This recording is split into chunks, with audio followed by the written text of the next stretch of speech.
Hello, this is சோபி. உங்கள் potential and எபிலிட்டிஸை மித்தவங்க ரொம்ப குறைச்சி பேசுகிறப்போ நீங்கள் என்ன ஃபீல் பண்ணுவீங்க? அந்த மாதிரி பர்சன்ஸ்க்கு நீங்கள் எந்த மாதிரியான ரெஸ்பான்ஸ் கொடுப்பீங்க? ரிவெஞ்ச் எடுப்பீங்களா, இல்லை அவங்க என்ன தப்புன்னு ப்ரூவ் பண்ண ட்ரை பண்ணுவீங்களா? இது ரெண்டுமே இல்லாமல் ஒரு செல்ஃப் கம்பேஷனோட உங்களோட ஓன் க்ரோத் அண்ட் ஹாப்பினஸில் ஃபோக்கஸ் பண்ணுவீங்களா? ஒரு சைக்காலஜிஸ்ட்டாக நான் என்ன சொல்வேன்னா, மித்தவங்களோட எந்த விதமான ஒப்பீனியன்ஸும் இல்லாமல் உங்களுக்குள்ளே இருக்கிற வொர்த் அண்ட் பொட்டென்ஷியலை நீங்களே ரெகக்னைஸ் பண்ணுங்கள்.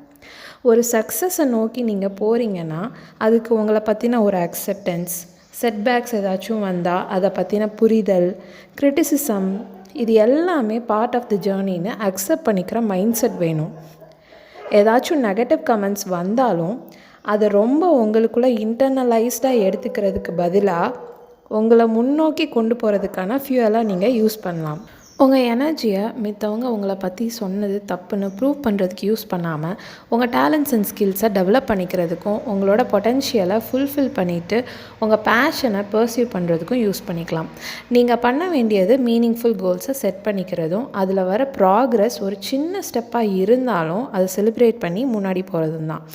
ஸோ நீங்கள் ஞாபகம் வச்சுக்க வேண்டியது ஒரு விஷயந்தான்.